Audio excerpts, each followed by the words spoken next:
Roof here at John and Judy's house at 991 Indian Oaks Drive in Melbourne.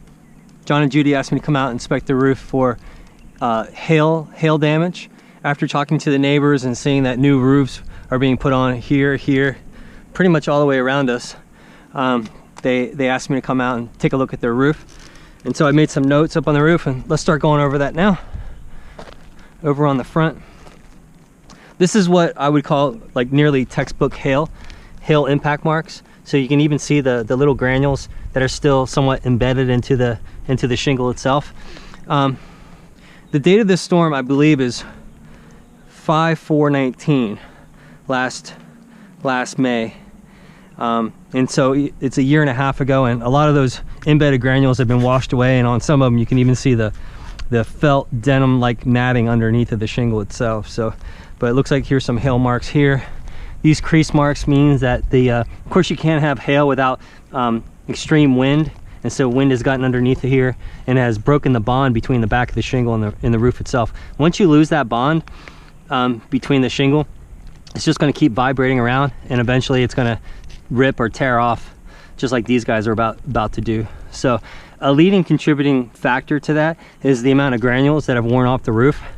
The granules, in every sense of the word, are a sunblock for your house.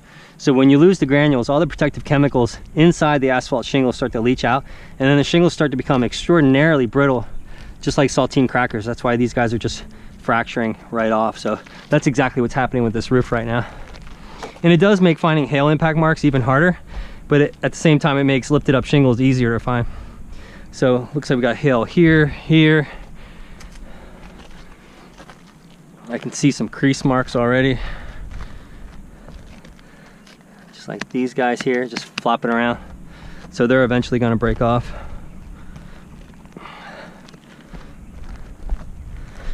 Got a mark down there. Looks like some patchwork has been done in the valley here. For these Magnolia models, they're notoriously for leaking.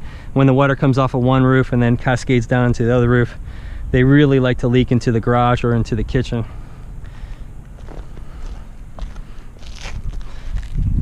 Oh, look at these guys.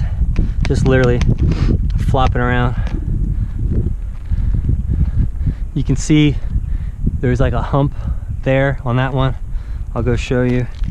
Basically the same.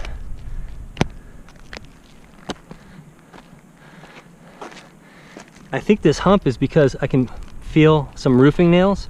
So even with high winds, a lot of times that plywood will start to vibrate and it'll start to lift up ever so gradually, but then when it goes back down, it leaves the nail a little bit higher than where the plywood is. And I think that's what's going on. Oh, right there. Look. Okay, I hope you can see that. The nail's lifted up like a quarter of an inch, creating that gap, making it more susceptible to wind. Boom, boom. Here's that denim stuff that we're talking about. Pretty much same. Gotta move fast. Looks like we got some broken shingles, creased shingles flopping around. Impact. And then on the back, kind of same but slightly different. So you have this solar pull system, and so the owner John told me that just recently most of these brackets were completely degraded, and so the whole thing was vibrating, flopping around. And so the company recently came in, I don't know when exactly, and replaced. You can tell this is all brand new, but all the old stuff had vibrated and broken off due to the high winds. More of the same, usually in a diagonal pattern. That's kind of the weakest point. Got some up there. Here's some old-timey creasing going on. And then again, back to the solar pool thing.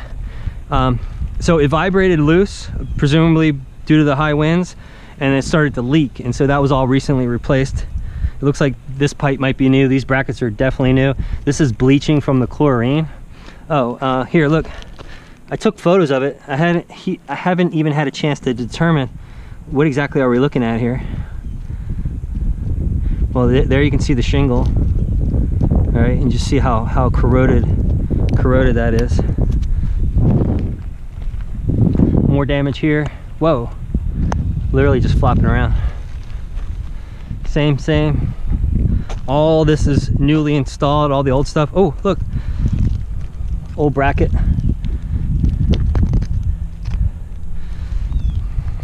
And then here's the last side again. More ripped shingles here. Creasing, broken, flopping around. Okay, so I think you get the point. So we have found definitely, maybe not so much hail impact marks, but definitely a lot of wind related damage due to the hailstorm. So I'm gonna get down and talk with John and Judy. Thanks.